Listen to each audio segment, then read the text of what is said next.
Hi sir, ఫ్రెండ్కి cigarette మానేయమని ఏం message చేస్తారు చెప్తారు? సిగరెట్ రవి అంటేనే సిగరెట్ మానేయాలి, దానివల్ల ఎఫెక్ట్ అవుతుంది.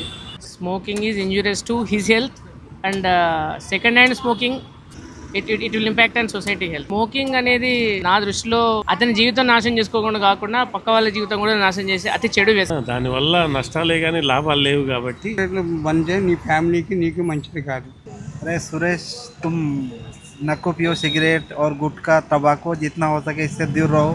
ये हेल्थ के लिए अच्छा नहीं है और फैमिली के लिए भी अच्छा नहीं है. बिल्कुल जितना हो सके पूरा अवॉइड करो. అదే నేను అనేది, అతనితో పాటు అతని ఫ్యామిలీ మెంబర్స్ పక్కన వాళ్ళు అందరూ చెడిపోతా ఉంటారు. మద్యపానం కంటే కూడా చాలా చెడు వ్యసనం ఇది స్మోకింగ్. అరే అరవింద్, సిగరెట్ తాగుడు మానేశారా? సిగరెట్ వల్ల నీకు క్యాన్సర్ వచ్చే ఛాన్సెస్, ఇంకా మౌత్ క్యాన్సర్ వచ్చే ఛాన్సెస్ ఎక్కువ ఉంటారా? మానేశారా first? People think smoking only effect smoker, కానీ నిజం ఏంటంటే స్మోకింగ్ చేసే వాళ్ళు ఒక్కరే స్మోకింగ్ చేయరు. వాళ్ళ పక్కనున్న ఫ్యామిలీ, ఫ్రెండ్స్ అందరూ ఆ స్మోక్ ని బ్రీత్ చేస్తారు. Because tobacco doesn't affect only smokers, it affects everyone around them. So say no to tobacco. ఇప్పుడే మీ ఫ్రెండ్స్ లో ఉన్న స్మోకర్స్ ని ట్యాగ్ చేయండి. మీకు ట్యాగ్ చేసిన వాళ్ళకి 100 రూపీస్ అమెజాన్ వోచర్ కూడా ఇస్తున్నాము ఫస్ట్ 100 ఎంట్రీస్ కి.